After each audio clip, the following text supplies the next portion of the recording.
I'm going to show you how to use SwiftForth to create a simple TCP client. And we're going to need basically 4 things, or actually 5.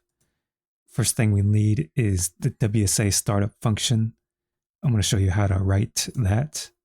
I'm going to show you how to fill in a socket address in structure. So we'll be doing structs in the Forth language. Show you how to create a socket, connect, and to send and receive data. So that's all you need to create a TCP client. Before we build our TCP client, I'm going to show you how to write a struct in SwiftForth. What we have on the left is a basic C, C++ example. You would see this in just about every TCP client. The thing to pay attention to is that a short is 2 bytes. And here's how you would do the equivalent in SwiftForth.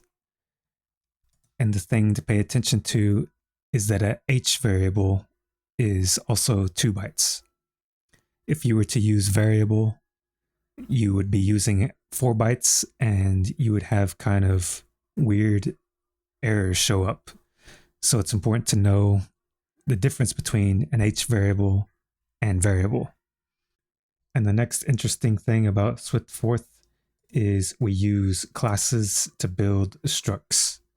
You can look at this as a template because you'll see this everywhere in the Win API examples that's used in SwiftForth. And to build a struct, you'll need a class with a name and the magic word builds. With this, you can add a port, IP address, and I'll show you how to do this, or it'll make more sense in the next part. To get started building our TCP client, we need to import all the libraries and functions to build this basic TCP client. What we're going to be using in this case will be the library ws2_32.dll. This will give us access to these Windows API socket functions, WSA startup, htons, socket, connect, send, receive, close socket. These are kind of the basic ingredients that we need to build this TCP client. So basically what I'm going to do is copy and paste that in. So let me just do that real quick. Copy and paste so we have access to those functions. And after we copy that in, the next thing we need to do is we need to run our startup function. And if you don't do this, the socket won't get created, meaning this function won't run correctly. It'll output a -1, which means it failed. So you have to run this in order for this function, this socket function, to work. So in order to do that, we can pull up the Windows documentation, and we have the WSA startup function right here, and it's going to output an integer. And like I said, that's going to be a -1, or if it's successful, it's going to return a 0. So we need 2 things, which is going to be our version requested and our data, which is just a data space. We don't have to do a data structure. We can just put it into a memory space that's like 4 bytes long. So I'll show you that real quick. And right here I have my notes, which is we're going to be using the version 1.1, which if you do this little calculation, you're going to get 257, and that's going to be 101 in hex. So with that, we can write our startup function.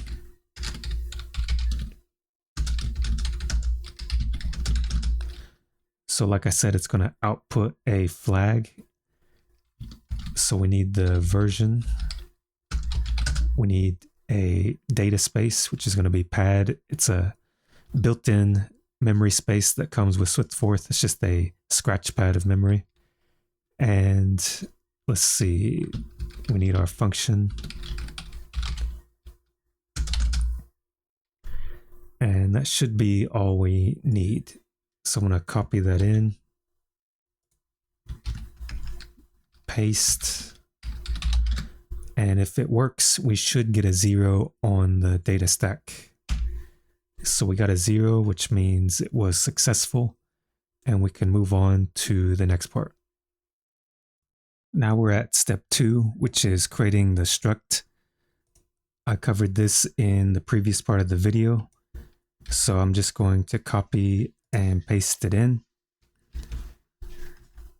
And just like that, we built a struct called TCP server address, and we can start filling in the family, port, and IP address using this TCP server address that we built. And if it's not clear, you can leave a comment below and I can answer your questions about these structs, because they're a little bit tricky, and I may do a separate video.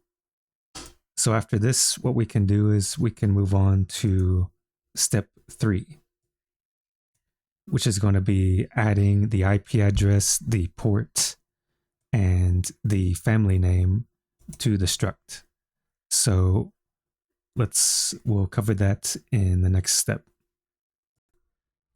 So next we need to be able to read and write to this struct. So how do we do that in Forth?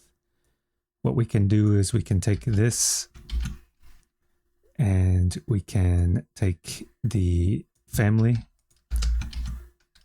And what we can do is we can read this using a word called w@. And if you're not familiar with Forth, anytime you see the @ symbol, that's a read. And you'll see this, which stands for, read 4 bytes. C @ means to read 1 byte. And w@ means to read 2 bytes, which is a 16-bit number. And as I said before, h variable is a 16-bit variable. So that's why we use w@. So if we do that, we can see that there's a 0 in there. And we can check the port, and that contains 0. And for the IP address, what we want to use is the symbol @ because, like I said before, this is a 4-byte variable. So we use @ and we have a 0. So when you initialize this struct, all these are just by default going to be 0. So we have to next learn how to write to these structs. So to write to the struct, all we need to do is to change the @ to an exclamation. And if you're not familiar with Forth, again, the exclamation mark means to write. So if you see that, it means we're going to write a 4-byte variable. That would be a 1-byte variable. And this would be a 2-byte 16-bit h variable. So to write, we're just going to fill this out. And AF_INET, if you Google this, the value is actually a 2. So we're technically, all we're doing is writing a 2 to this variable. So what we'll do is we'll write it and we will read it.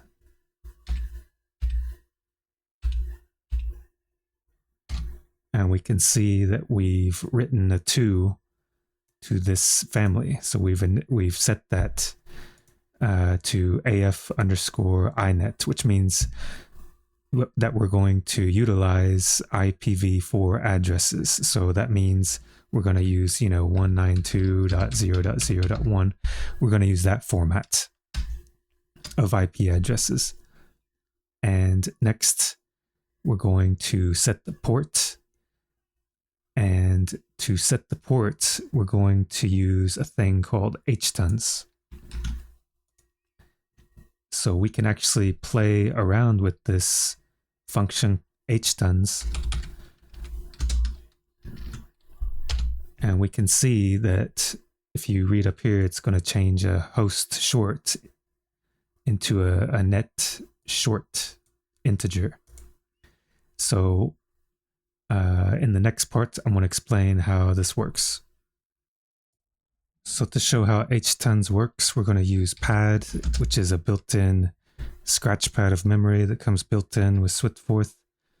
And what we're going to do is we're going to write that port, this kind of just a made-up port, 5002 into pad, and we'll use a 16-bit number, and we'll write it in, and we'll just dump 50 bytes so you can see this better. First of all, let me clear that out. Or let me set this so you can see it better.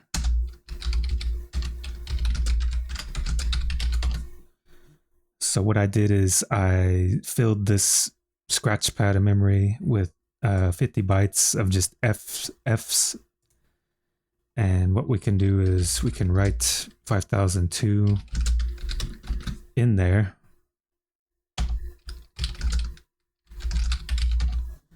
And you can see this is our 2-byte variable.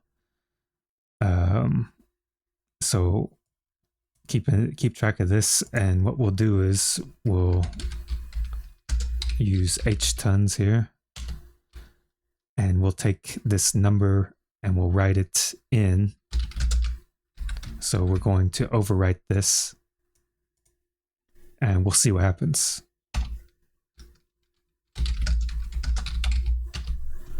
So you can see that it flipped the bytes, the byte order. And that's kind of what the main thing that this function does, is it will flip these bytes around. And if you want to read more into it, there's it's big Indian, little Indian is the terminology, but that's pretty much how this function works. So for our example, I'm just going to write a 80 into the port, because since we're connecting to a website, we're going to use port 80. So that's what we're going to do. I think you would use this for most websites. But yeah, we're just going to use port 80. And I forgot we have to use the htons function. And what we're going to do is just write that in. And we can read that. So we'll see what we have. And we've got that in there. So in the next part, I'm going to show you how to write the IP address. To write the IP address, we need to use this function called inet_addr. You can look this up in the Microsoft documentation. And all this does is it takes a character string and converts it into some numbers.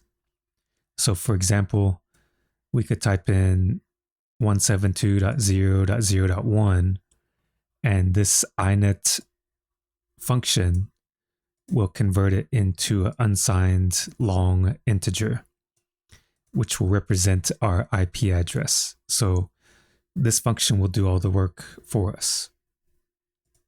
And to write that in Forth, we can give it a Z string. So this Z quote stands for a 0 terminated string.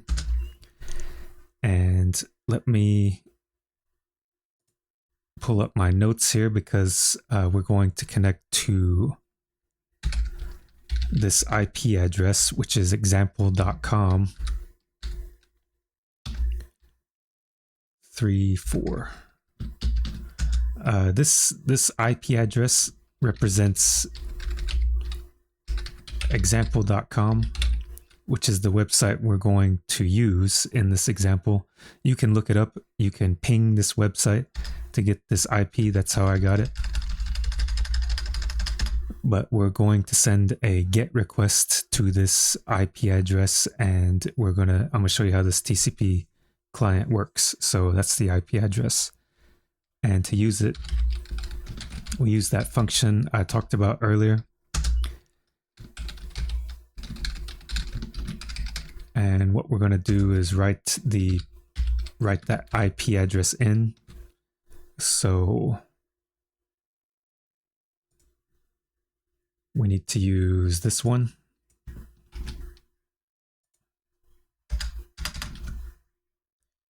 And we have to be careful and use a 4-byte. So that's something you have to pay attention to, like I said before.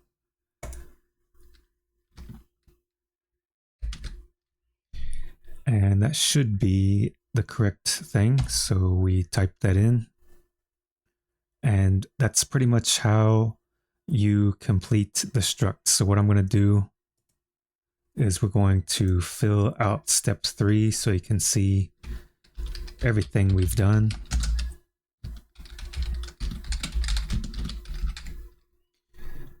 And we did that.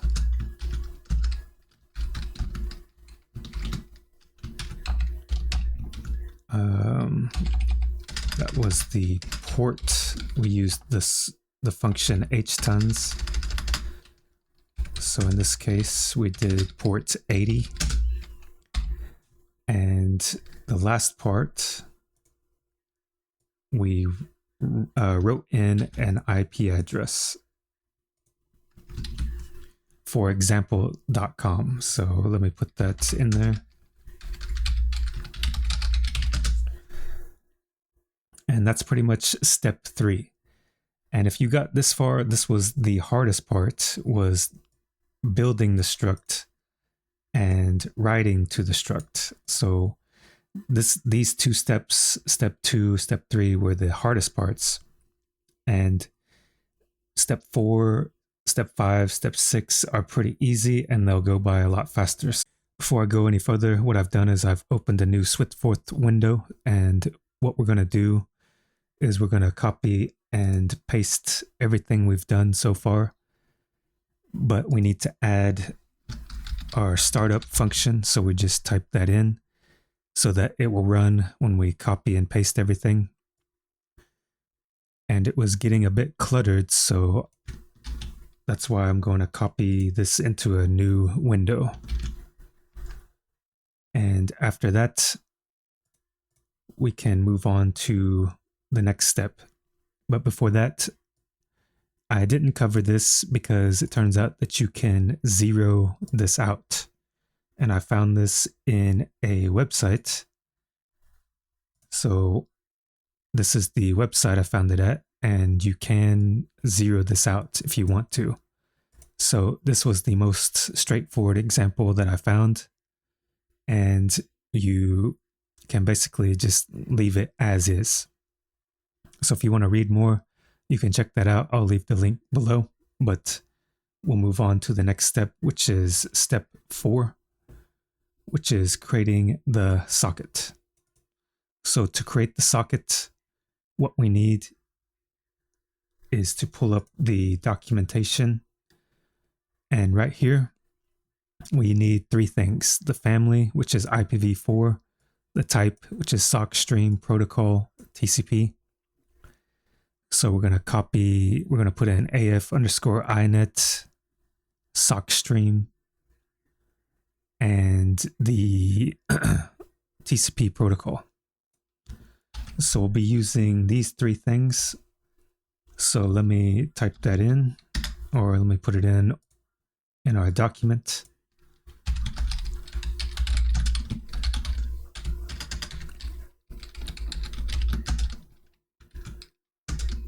And we need the word socket, which we specified up here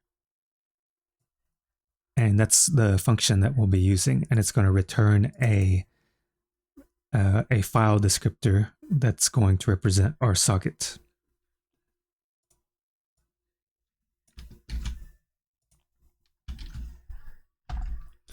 So if everything ran correctly, you should get a number.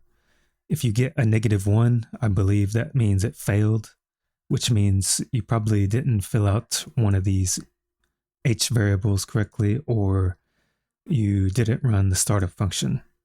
So if we left this out, this function, socket function, would return -1. So you may have to recheck your code if you do get a -1. But we want to save this, so we'll use the word value. And what we're going to do is we're going to save it in this value called TCP client socket. This is kind of like a variable. And what we did is we wrote 816 into this TCP client socket.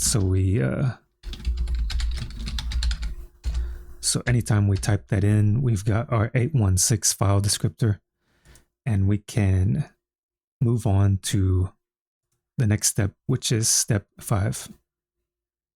To save time, I've typed out step 5, 6, and 7. I also added this to step 4, which will allow you to, whenever you copy and paste this in, it will automatically add that socket number to this little variable right here. So step 5, connect to the server. We're going to use this function connect, which we imported up here. And we need 3 things. We need the TCP client socket number that we had.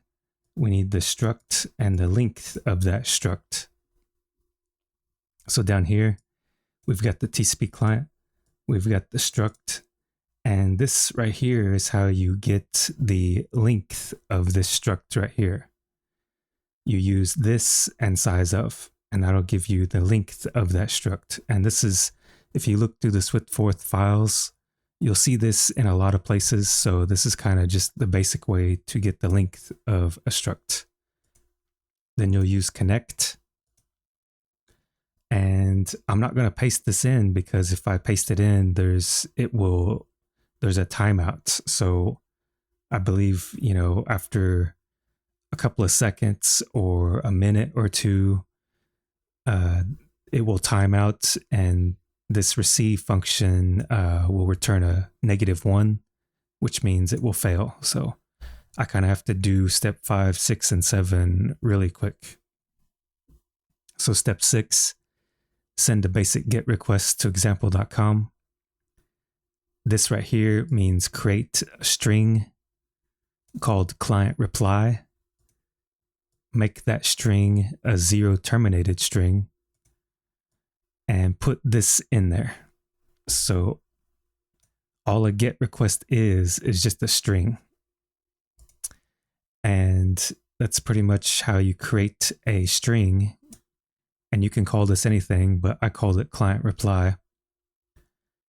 And below, what we're going to do is we're going to send that string. So we're going to use that socket. We're going to send that 0 terminated string.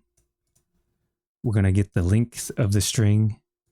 This is a flag. It's just going to be 0. And we're going to send it. And to receive the data, we're going to use receive. What you see up here, we need a buffer and a length. The buffer I'm going to use is pad, which is a scratch pad of memory, 100 bytes, and we're going to receive 100 bytes. So I'm going to copy and paste these 2 steps in.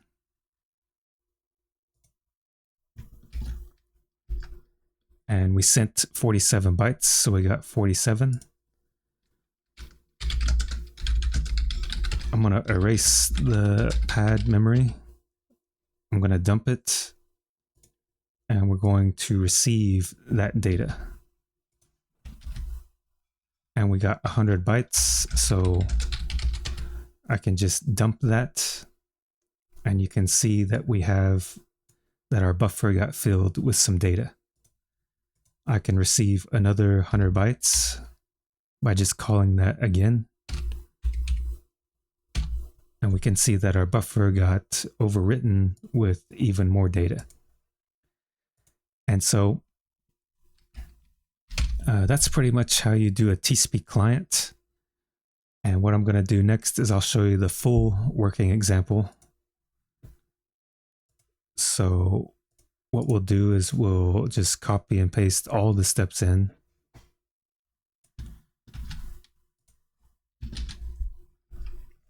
And as you can see, we got 100 bytes and we got that data. So that's pretty much the full working TCP client example. To add to this, what you would do is you would probably add a begin while loop, and you would receive this data, in a looping type of manner. There's all sorts of different ways to do this, but I just wanted to show the basic working example of a TCP client and a GET request. So in the next video or in the future, I'm going to show how to do a TCP client and a TCP server. So if you like this video, like, subscribe, and let me know what you think.